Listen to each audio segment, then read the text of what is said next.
We take it all for granted today. The reliable, climate-controlled cars, the perfectly graded asphalt highways with signs and painted lanes. But in 1920, all Americans really had were the cars. There were no signs, there was no service, and the roads were little more than rutted wagon paths. So when the Park Service and AAA sponsored the National Park-to-Park Highway Association's 1920 tour of the national parks of the West, they were doing more than raising awareness of our natural treasures.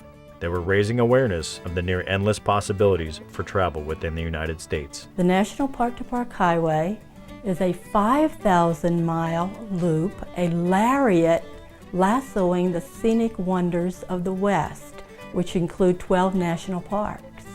See America First was a new concept in 1920, brought to the forefront by the end of World War I and the ravaging of the European countryside. And the Park-to-Park tour was about promoting that idea. Americans had the awesome grandeur of the West and the breathtaking landscapes of the national parks, but the automobile was still new, and the trails that passed for roads were often difficult, if not impossible, to pass. It was sort of a terrible experience. It's a surprise that they really got here because tires would blow out. You would sometimes start out with 4 or 5 tires lashed to the edge of the car. You would run into mud holes and you'd have to find a farmer down the road that would hook his horses to the car and charge you what the equivalent of today would be $15 or $20 to pull you out. It was truly an adventure to travel by car in those days.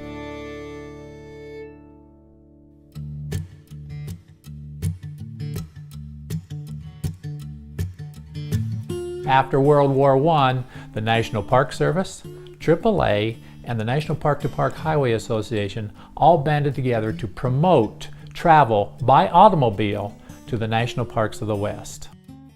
A publicity tour was held and 7 cars started from Denver to follow this 5,000-mile park-to-park highway.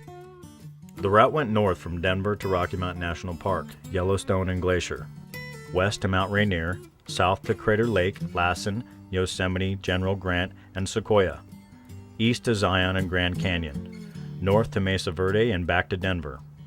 5,000 miles in 76 days. Imagined by First Parks Director Stephen Mather, mapped by AAA's Anton Westgard. Anton Westgard was quite the character. He was known as the Great Pathfinder, and he would put together routes for cars to go in the early part of the 20th century. Stephen Mather once said, "The national parks are a panorama set side by side for our study.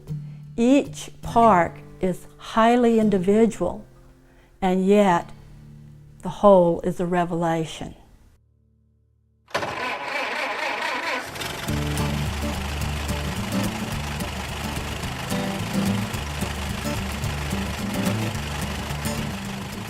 The road trip is an essential part of the American experience, from the days of the old dirt roads to our modern highways.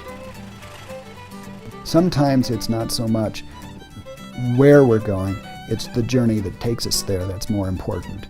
And sometimes it's the journey of a road trip that's better than the destination of where we're going to go. And getting there and getting back is really a lot of fun. Going out to the unknown, and I think that's a big part of the American psyche, is check out the unknown. Let's just go check it out.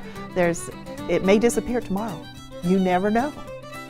On November 9th, 1920, the Park-to-Park Highway Tour arrived back in Denver, and the road trip was forever set in the American imagination.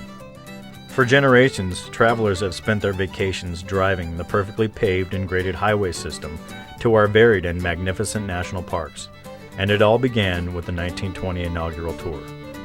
Paving the Way is the story of the National Park-to-Park Highway Association and its inaugural tour. The individuals who made the trip, and the visionaries and pioneers who believed Americans would drive to the national parks if given the chance.